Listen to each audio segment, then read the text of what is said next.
go to the LNP's Luke Howarth. Luke Howarth is the LNP federal member for Petrie.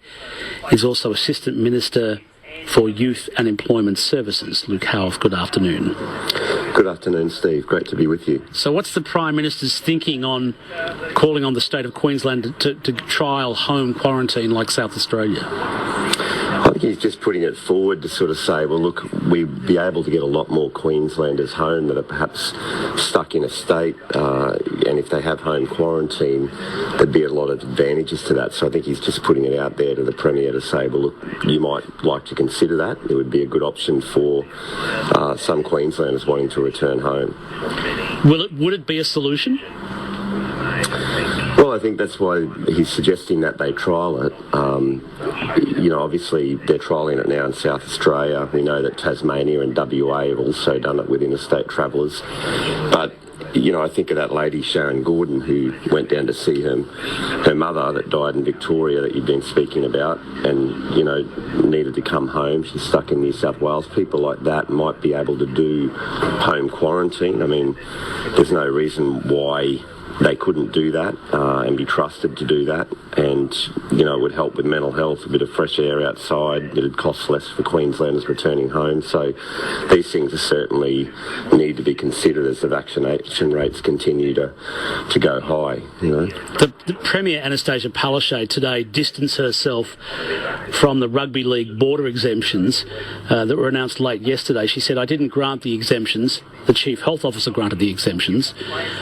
She's also defended a decision to allow Australia and Indian women's cricketers into hotel quarantine ahead of their series, despite the rest of the people being in a 2-week sort of quarantine and or the halting of the border situation. So it's sort of, this issue has sort of arisen on the back of public criticism in the last 12 hours, I guess, or 24 hours about allowing all these sports players in with sort of special provisions or special exemptions or special arrangements. And a lot of people have been asking for a long while, why can't we do home quarantine? Why does it have to be in a hotel room? What's your thinking about this, Luke Howarth? Because I know electorate officers, you're getting bombarded with calls from Queenslanders complaining about both the quarantine and the border closures. What's your personal thinking, Luke Howarth? Yeah, look, I think, as I said before, it definitely should be looked at as the vaccination rate is getting higher every day. I mean, it wasn't long ago we were doing 1 million vaccinations a week. We're now almost hitting 2 million a week. And so the Premier sort of putting a lockdown on Queenslanders coming back in for a couple of weeks. I can understand why people are frustrated when people can't get home. They might have been to Victoria for a funeral, or it could have been even a regional farmer's kid that's boarding in New South Wales that needed to come home or something. They can't get home, yet NRL footballers' wives are flying in. And so I can understand why people lose trust in government when that happens. So the state Labor government obviously made that decision based on the Chief Health Officer, Jeanette Young's advice. That's, they'll have to own that, I guess. So, but look, I think we definitely should look at home quarantine and do what we can to get people, I guess, back into the state where possible and to get people moving. Are you receiving calls from your electorate office? Are you being bombarded with calls from members of the public? Honestly, I'm not being bombarded, but I've definitely had a few. Okay. And in my role as Assistant Minister for Youth and Employment Services, what I am hearing about is young Australians with mental health issues, and obviously the Morrison government is pumping records amount into that. But mental health issues that are actually being exacerbated by home or by lockdowns and so forth. And there are students that I've heard of, that boarding school students that can't get home or can't get back into the state as well, which is an issue. And so we need to be careful when we're looking at these decisions and making these decisions that we've got people's best interest and long-term health concerns, at heart. So Okay. definitely getting a few inquiries on it, but yeah. Is this why the latest news poll in Monday on the Australian showed that there was increasing voter dissatisfaction with the coalition? For the actual coalition itself, the party, there is increasing voter dissatisfaction with your party. What's the cause of that? Was it this issue, or was it something else? Because I noticed that those votes. This issue is the state Labor government, right? But at the federal coalition government, which I'm a member of, I just think all Australians are a little bit frustrated at the moment. You know, I mean, half the country's in lockdown. They can't move and so forth, and people have been in this pandemic now for 18 months, and they'd like an end in sight. But that's why I think the Prime Minister is so clear on sticking to the national plan and wanting to make sure that that national plan that the Premier's agreed on at National Cabinet is upheld, because people want a bit of hope. They want to know that the future's looking bright. They want to be able to travel again and see their family. I mean, my own son, who's in the Defence Force, you know, I can't see him at the moment. He's sort of locked down south. So I understand, you know, that how families want to be able to reconnect with loved ones and friends. And so I think they're just a little bit frustrated at the moment. But I'd just say to you and your listeners, you know, hang in there. I think there is a plan in place. We're going to stick to it. We're going to get it done. And I think there's a bright future for Australia and for Queenslanders. Will there be a bright future tomorrow when the national accounts of the country are released? But many are predicting that it'll be in recession. Basically, Citi and AMP both say Australia could be sliding back into recession tomorrow. Well, look, I mean, you'd have to agree with that. I mean, I think there's no way that they can be great when half the country's in lockdown. Two of the biggest economies, New South Wales, Victoria, are in lockdown. The ACT's in lockdown. Myself, I've been trying to conduct, on behalf of the Morrison government, job fairs around the country. Now, these job fairs are just, mate, they just get the unemployed off job seeker and into work. We haven't been able to run them, but because of lockdowns in different parts of the country, and even in Queensland, where we wanted to run 3 or 4 of them, we weren't able to a few weeks ago as well. So you can't expect the economy to be going well when the place is locked down. I mean, any of your listeners will know that. My guest is Luke Howarth, is the LNP federal member for Petrie, an electorate on the north side of Brisbane. He's also the Assistant Minister for Youth and Employment Services in Australia. This is ABC Radio.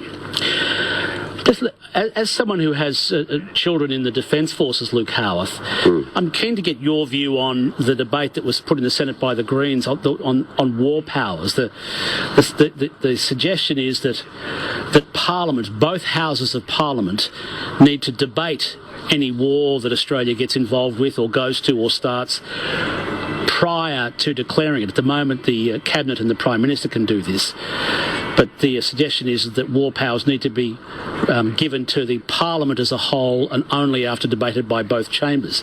As someone who's got children in the ADF, how do you feel about this, Luke Howarth? Yeah, look, I don't want the Greens making decisions on anything that my kids are involved with, to tell you the truth. But I don't support that at all, Steve. I think that the appropriate processes in place. I mean, there's the executive government of the day that's elected for a 3-year term. Australians get to decide every 3 years at the national level whether they want that government to continue. And basically the Cabinet, which I'm not a member of, but the Cabinet decide those decisions. And then you also have the National Security Committee, which is sort of the top 5 or so ministers with, you know, the Chief of the Defence Force, our intelligence agencies, Foreign Affairs and others that decide on that. Now, putting that into context with the United States, where you've got a president and a commander-in-chief, one person that decides whether they go to war pretty well. I think the Australian model works pretty well with the Cabinet, the government of the day makes that decision, and they're accountable to the people every 3 years on that. So I support that decision.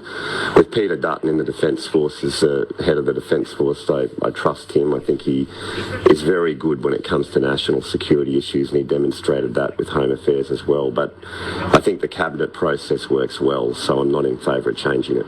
In spite of the most recent conflicts Australia followed the United States into?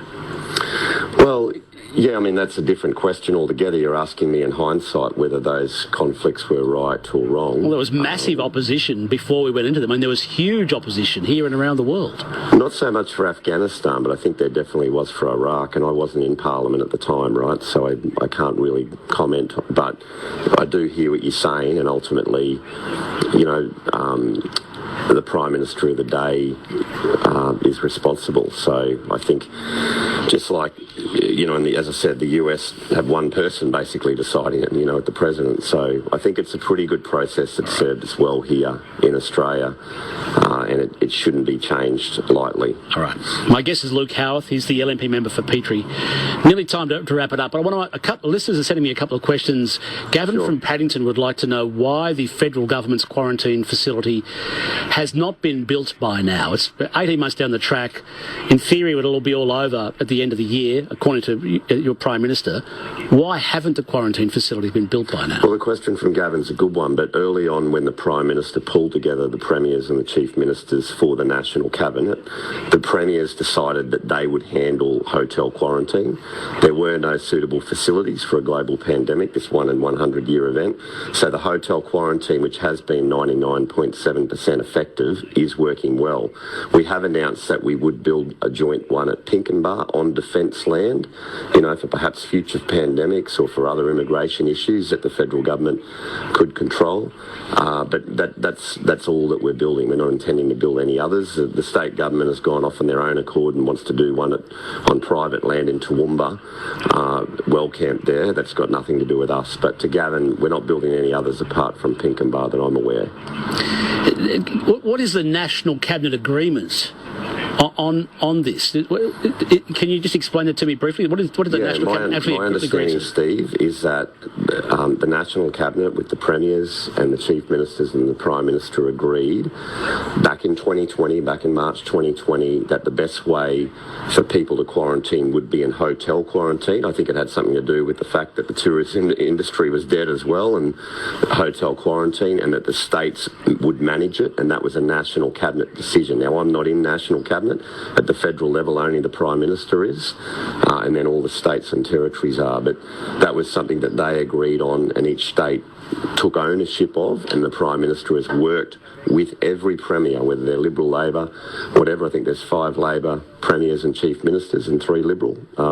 He's worked with them every step of the way and will continue to work with them until the end of this pandemic. Luke Howarth, thanks for your time. Thanks, Steve. Luke Howarth is the federal LNP member for Petrie and Assistant Minister for Youth and Employment Services. Yesterday I spoke with Labor's Opposition Treasury spokesperson Jim Chalmers.